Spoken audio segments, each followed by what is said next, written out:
সাভারে স্থানীয় প্রভাবশালীরা বংশী নদী দখল করে গড়ে তুলেছে অসংখ্য বালুর গদি। এসব গদি থেকে বালু ড্রাম ট্রাকে করে বিভিন্ন স্থানে নিয়ে যাওয়ায় জনগণের ভোগান্তি সহ নষ্ট হচ্ছে কোটি টাকার সড়ক। বিস্তারিত জানাতে যুক্ত হচ্ছেন সহকর্মী খালেদ আহমেদ।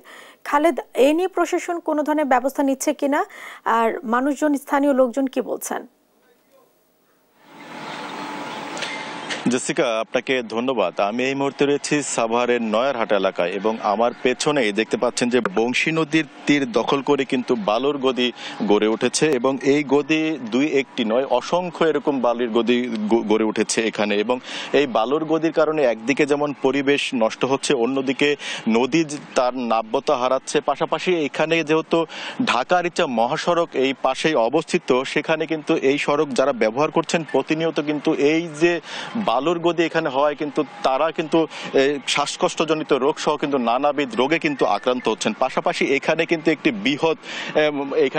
বৃহৎ পুরনো বাজার রয়েছে। বৃহৎ বাজার থাকার কারণে এখানে প্রতিনিয়ত যে সংখ্যক মানুষ এখানে আসেন তারাও কিন্তু এখানকার ভোগান্তির শিকার হচ্ছেন। এবং এই যে বালুর গদি নদী দখল করে গড়ে উঠেছে, এটি কিন্তু এখানে যারা ব্যবসা করছেন তারাও স্বীকার করছেন। তারা বলছেন যে ডিসি অফিস থেকে তারা আংশিক এই জমি তারা লিজে এনে সেটি এখানে ব্যবসা শুরু করছেন, তবে সেই পরিমাণটি কিন্তু খুবই কম। আস্তে আস্তে কিন্তু তারা নদীটাকেই কিন্তু একদম গ্রাস করে ফেলছেন। তারা কিন্তু নদীর দিকে কিন্তু এগিয়ে যাচ্ছেন। একদিকে নদী যেমন তার নাব্যতা হারাচ্ছে, অন্যদিকে কিন্তু তাদের এই দখল কিন্তু অস্তিত্ব সংকটেও পড়ছে এই বংশী নদী, এবং এটি কিন্তু প্রতিনিয়তই চলছে। প্রশাসনকে আমরা দেখেছি যে এর আগে কিন্তু প্রশাসন এদের বিরুদ্ধে অভিযান পরিচালনা করেছে, তবে প্রশাসনের সেই অভিযানের পরেও কিন্তু তাদের এই যে দখল এবং এই বালু ব্যবসার যে কার্যক্রম সেটি কিন্তু বন্ধ হয়নি। এই বালু মহল এখানে নদীর পাড়ে তাদের ব্যবসা পরিচালনার কারণে প্রতিনিয়ত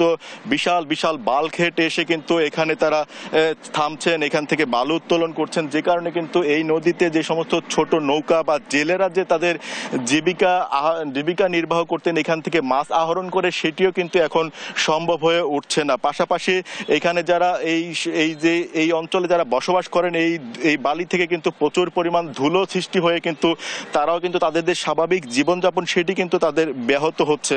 এটি কিন্তু তারা বছরের পর বছর কিন্তু এই ভোগান্তি তারা পোহাচ্ছেন। আমরা কিছুক্ষণ আগে সাভার উপজেলা প্রশাসনের সাথে কথা বলেছিলাম। তারা যেমনটি আমাদেরকে বলছেন যে বিগত দিনে এদের বিরুদ্ধে ব্যবস্থা নেওয়া হয়েছে, এদেরকে উচ্ছেদ করা হয়েছে, আগামীতেও কিন্তু সাভার উপজেলা প্রশাসন এদেরকে উচ্ছেদ করবে বলে আমাদেরকে জানিয়েছেন। এছাড়া এই যে সমস্ত বালুর গদি এগুলোকে দেখছেন, এগুলো কিন্তু 5ই আগস্টের আগে কিন্তু এগুলো নিয়ন্ত্রণ করতেন আওয়ামী লীগের যারা নেতৃবৃন্দ ছিল, নেতাকর্মী ছিল তারা, এবং 5ই আগস্টের পরে কিন্তু এই যে শুধুমাত্র কিন্তু ব্যক্তির বদল হয়েছে, একইভাবে কিন্তু এই কার্যক্রমটি অব্যাহত রয়েছে। জেসিকা।